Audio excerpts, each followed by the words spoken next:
Hello student, आज हम class 8 science के chapter 3 synthetic fibres and plastics के क्वेश्चन आंसर करेंगे। इसको अच्छी तरह से समझेंगे।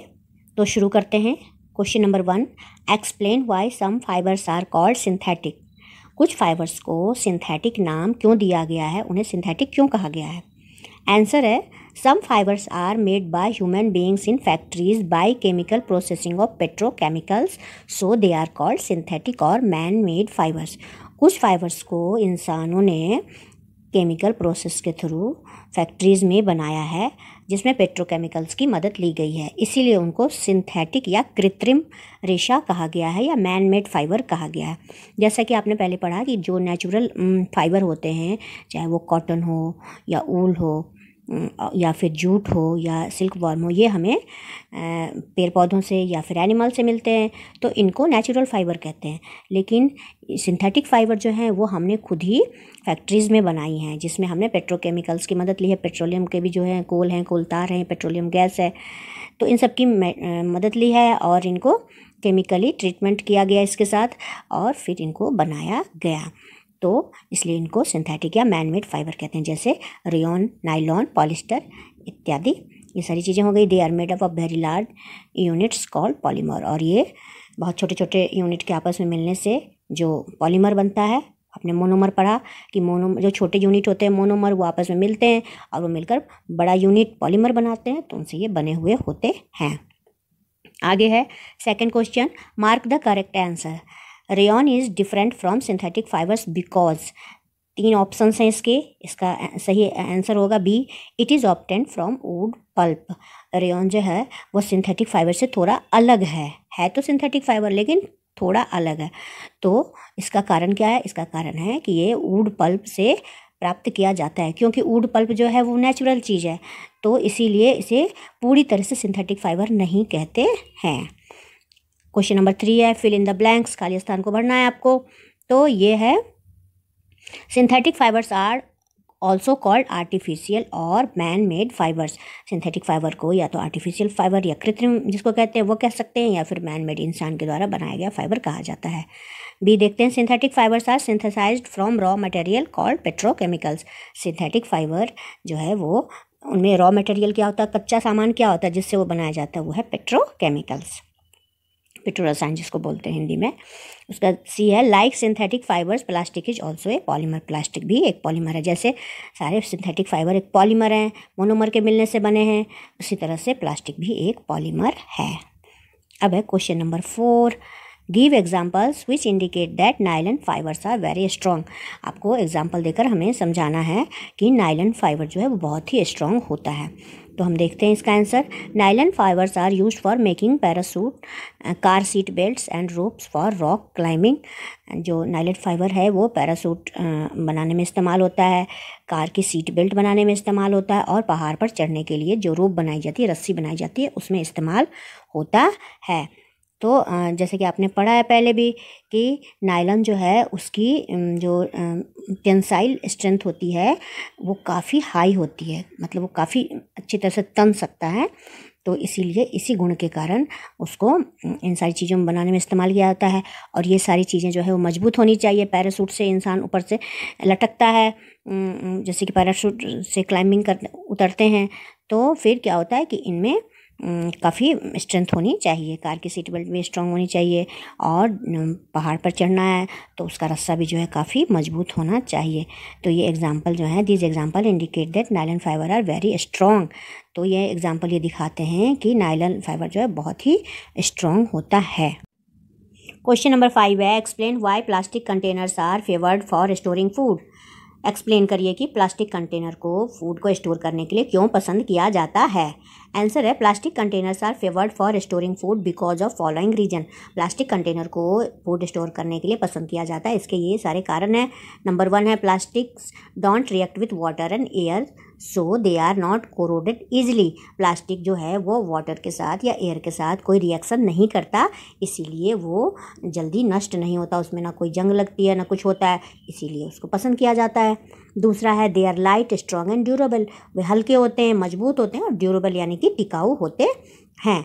नंबर 3 है they are cheap and can be moulded into different shapes and size. वो सस्ते भी होते हैं, आप मेटल का लेने जाओ तो वो महंगा पड़ेगा आपको, लेकिन प्लास्टिक जो है वो सस्ता मिल जाता है, इसीलिए वो चीप हैं और उनको डिफरेंट शेप और साइज़ में ढाला जा सकता है, बड़े साइज़ में, छोटे साइज़ में या सुंदर सुंदर शेप्स में भी उनको ढालकर डब्बा बनाया जा सकता है, इसीलिए वो पसंद किया जाता है। नंबर 6 है explain the difference between thermoplastic and thermosetting plastics. तो इसका आंसर है थर्मोप्लास्टिक जो है, thermoplastic can be deform and bent easily. Thermoplastic जो है वो गर्म करने पर जल्दी डिफॉर्म हो जाता है, उसका रूप बदल जाता है और वो आसानी से बेंट किया जा सकता है, मोड़ा जा सकता है, ये उसकी खूबी है। लेकिन जो थर्मोसेटिंग प्लास्टिक होता है वो they can not be softened by heating when moulded once. जब एक बार उनको मोल्ड कर दिया गया, उसको सांचे में ढाल दिया गया, उसके बाद उसको हीट करने पर वह सॉफ्ट नहीं होता है। नंबर 2 है दे कैन बी रिसाइकिल्ड। तो थर्मोप्लास्टिक को रिसाइकिल किया जा सकता है, मतलब एक बार यूज कर लिया, फिर वो जो पुराने हो गए, टूट फूट गए, तो उनको फिर से रिसाइकिल करके नई चीज़ें बना दी जाती हैं, क्योंकि वो आसानी से डिफॉर्म हो जाते हैं, इस खूबी के कारण उनकी रिसाइकलिंग हो जाती है। लेकिन थर्मोसेटिंग में है कि दे कांट बी रिसाइकिल्ड, उनको रिसाइकिल नहीं किया जा सकता। क्यों नहीं किया जा सकता? क्योंकि उनकी खूबी है कि हीट करने पर वो जल्दी सॉफ्ट नहीं होते हैं। अब थर्मोसेटिंग का उदाहरण है बेकेलाइट एंड मेलामाइन। बेकेलाइट और मेलामाइन जो हैं वो थर्मोसेटिंग प्लास्टिक के उदाहरण है। थर्मो प्लास्टिक के उदाहरण है पॉलीथीन, पीवीसी।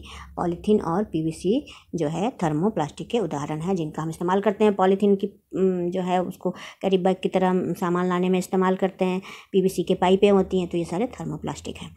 नंबर 3 इसमें है they are used for making toys, comb, containers etcetera. और इनका इस्तेमाल टॉयज बनाने के लिए, खिलौने बनाने के लिए या कंघी बनाने के लिए, और ढेर सारे जो कंटेनर हम यूज़ करते हैं उन सब के लिए होता है। थर्मोसेटिंग प्लास्टिक जो है उसमें है कि they are used for making electrical switches, handles of utensils, floor tiles, kitchenware etc। तो उनका इस्तेमाल जो है, चूँकि ये बड़े ही जल्दी रूप नहीं बदलते, तो जो जिन चीज़ों में मजबूती चाहिए, अस्थायित्व चाहिए, टिकाऊपन चाहिए, उनमें ये चीज़ें यूज़ की जाती हैं, जैसे कि बिजली के स्विच, यूटेंसिल्स के जो होते हैं उनके हैंडल, और फ्लोर की टाइल, किचन के बर्तन। अब आपने बेकेलाइट और मेलामाइन के बारे में भी पढ़ा ही होगा कि ये हीट के और इलेक्ट्रिसिटी के बैड कंडक्टर हैं, तो इसके कारण इन समय इनका यूज़ किया जाता है। क्वेश्चन नंबर 7 है explain why the following are made of thermosetting plastics. Saucepan handles A and B है इलेक्ट्रिक प्लग, स्विचेस, बोर्ड। तो आपको ये एक्सप्लेन करके बताना है कि ये जो चीज़ें हैं वो थर्मोसेटिंग प्लास्टिक से क्यों बनी हुई होती हैं। A saucepan handles of saucepan are made of bakelite which is a thermosetting plastic. It is a bad conductor of heat and does not get heated up while cooking. जो saucepan का handle होता है वो bakelite से बना होता है, जो एक तरह का थर्मोसेटिंग प्लास्टिक है। तो थर्मोसेटिंग प्लास्टिक होने के कारण और बेकेलाइट से बने होने के कारण ये जो है वो बैड कंडक्टर होता है हीट का। यानी बैड कंडक्टर, गुड कंडक्टर आपने पढ़ा है। बैड कंडक्टर वो जो अपने अंदर से हीट को गुजरने नहीं देता है, हीट का बैड कंडक्टर कहलाता है। तो इसके कारण क्या होता है, जब हीट इसके अंदर से पास नहीं होती है तो जो उसका हैंडल है वो गर्म नहीं होता है। लिखा हुआ है ना, and does not get heated up while cooking. और जब कुकिंग होती है, आग के पास काम होता है और हैंडल गर्म हो जाए तो हमें काम करने में सुविधा नहीं होगी, इसलिए इसका हैंडल जो है वो थर्मोसेटिंग प्लास्टिक से बनाया जाता है, ताकि ये गर्म ना हो, हम आसानी से इसको आग पर चढ़ा उतार सकें, काम करने में सुविधा हो। बी है electric plug switches board. Electric plug switches board are made of bakelite which is a thermosetting plastic. Electric plug switches board ये सारे जो हैं वो बेकेलाइट से बनाया जाता है, जो कि एक तरह का थर्मोसेटिंग प्लास्टिक होता है। It is A poor conductor of electricity. ये भी इलेक्ट्रिसिटी का पुअर कंडक्टर है, यानी इनके थ्रू जो करंट है वो पास नहीं होती है। It does not allow the electric current to pass through it, so it is safe for using in electric appliance. और जब हम बिजली से रिलेटेड चीज़ें जब हम बनाते हैं तो हमारी सबसे पहली प्रायोरिटी होती है कि इसमें किसी भी तरह का शॉक, इलेक्ट्रिक शॉक ना लगे, किसी तरह का झटका ना लगे। इसीलिए जब हम इसको बेकेलाइट से बनाते हैं तो इलेक्ट्रिक करंट को पास होने का कोई खतरा नहीं होता, इलेक्ट्रिक शॉक का कोई खतरा नहीं होता। इसीलिए इसके बनाने के लिए, इलेक्ट्रिक अप्लायंसेज जो भी हैं उनको बनाने के लिए ये सेफ है। क्वेश्चन नंबर 8 है categorise the materials of the following products into can be recycled and can't be recycled. तो आपको इसको कैटेगराइज करना है कि किसको रिसाइकिल किया जा सकता है और किसको रिसाइकिल नहीं किया जा सकता। तो कैन बी रिसाइकिल्ड में लिखेंगे प्लास्टिक टॉयज, प्लास्टिक के खिलौने, कैरी बैग जिनसे हम सामान लाते हैं मार्केट से, प्लास्टिक की जो पिन्नियाँ होती हैं, बॉल पॉइंट पेन जो बॉल पॉइंट हम लिखते हैं, जो प्लास्टिक के बाउल होते हैं, कटोरे होते हैं जो हम किचन में यूज़ करते हैं, plastic covering on electric wires, जो इलेक्ट्रिक वायर होते हैं, बिजली के तार होते हैं, उनका जो कवर होता है प्लास्टिक से बना होता है वो, एंड प्लास्टिक चेयर्स, प्लास्टिक की कुर्सियाँ, ये सारी रिसाइकिल हो सकती हैं। कैन बी रिसाइकिल्ड में इनको लिख देंगे।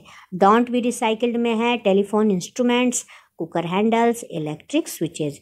टेलीफोन का जो इंस्ट्रूमेंट होता है पूरा वो, कुकर का हैंडल होता है जो वो, और इलेक्ट्रिक स्विच, इन सबको रिसाइकिल नहीं किया जा सकता है। Question number 9, Rana wants to buy shirt for summer, should he buy cotton shirt और shirts made from synthetic material, advise Rana giving your reason. Rana को गर्मी के लिए कुछ शर्ट्स लेनी है, तो क्या वो कॉटन की शर्ट ले या फिर सिंथेटिक मटेरियल की बनी हुई शर्ट खरीदे। आप अपनी एडवाइस राना को दीजिए। आंसर है Rana should buy cotton shirt for summer because cotton absorb sweat and sweat evaporates due to presence of tiny pores in it. Rana को कॉटन की शर्ट खरीदनी चाहिए समर के लिए, क्योंकि जो कॉटन के कपड़े हैं या सूती कपड़े जिसको बोलते हैं वो पसीने को सोख लेते हैं और इनमें छोटे छोटे छेद होते हैं जिससे पसीने जो हैं वो भाप बनकर निकल जाते हैं, इवापोरेट हो जाते हैं।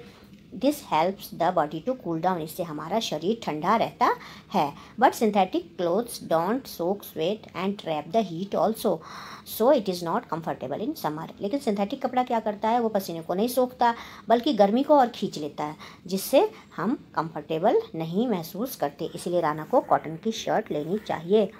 क्वेश्चन नंबर 10 है, give examples to show that plastics are non corrosive in nature. आप एग्जाम्पल देकर यह बताइए कि प्लास्टिक जो होते हैं वो नॉन कोरोजिव होते हैं, यानी इन्हें किसी भी केमिकल से कोई नुकसान नहीं पहुंचता है। तो इसका आंसर ये है कि we can understand with the following examples that plastics are non corrosive in nature.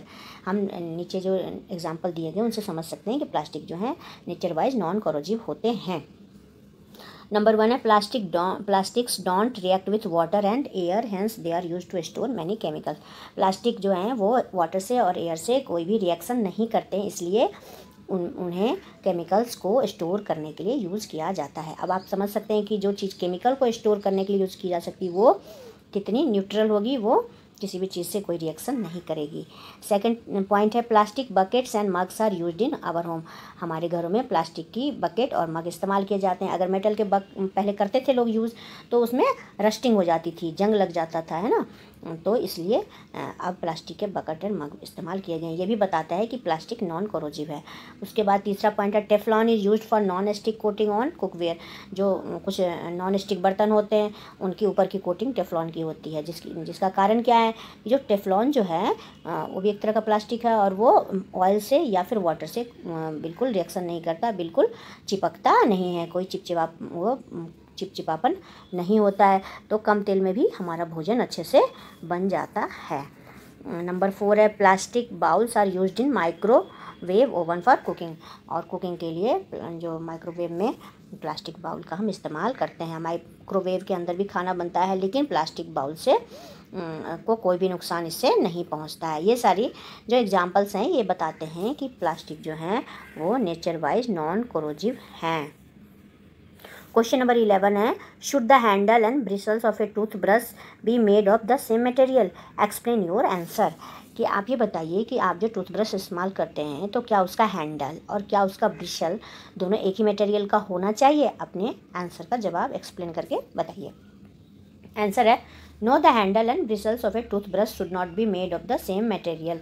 The handle should be hard so that we can hold it firmly, but the bristle should be soft and flexible so that our teeth and gums don't get hard.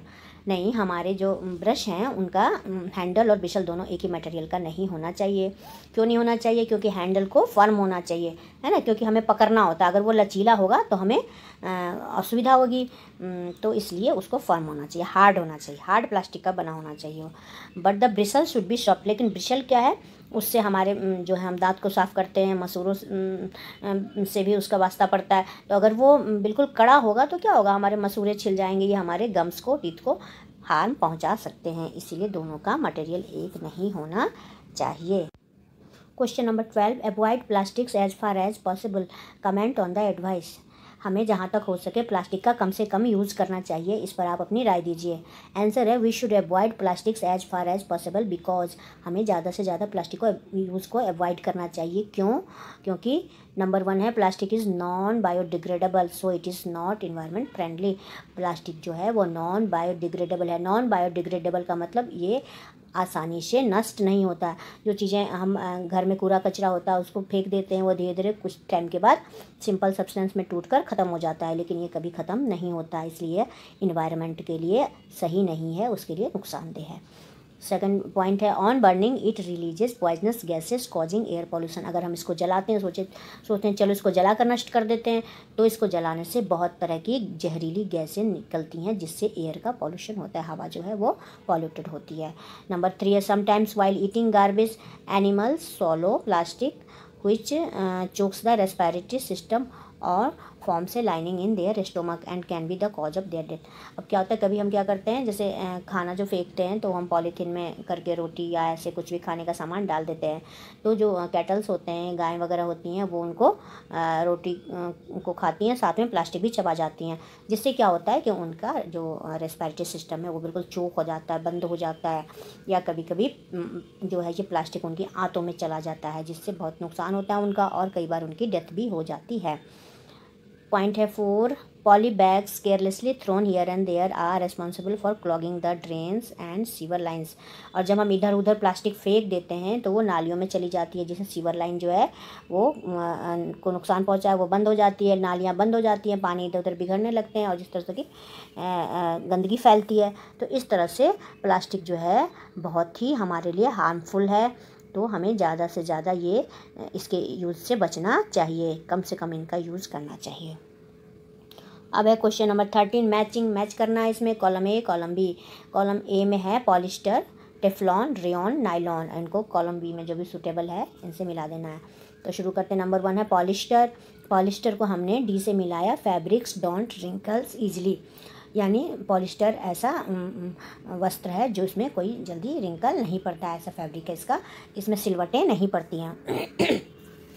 Second है Teflon. Teflon जो है उसको मिलाएंगे C से, use to make non stick cookware, non stick बर्तन में इस बनाने में इसका प्रयोग किया जाता है, इसकी कोटिंग होती है। उसके बाद है रेयॉन। रेयॉन जो है उसको ए से मिलाएंगे, prepared by using would pulp. Rayon जो है वो बनाया जाता है वुड पल्प की मदद से, लकड़ी के अंदर का जो गूदा होता है उससे रेयॉन को तैयार किया जाता है। उसके बाद है नायलॉन। नायलॉन को हम बी से मिलाएंगे, used for making parachute. Parachute को बनाने में नायलॉन का इस्तेमाल होता है क्योंकि ये बहुत ही मजबूत होता है। क्वेश्चन नंबर 14 है manufacturing synthetic fibre is actually helping conservation of forest.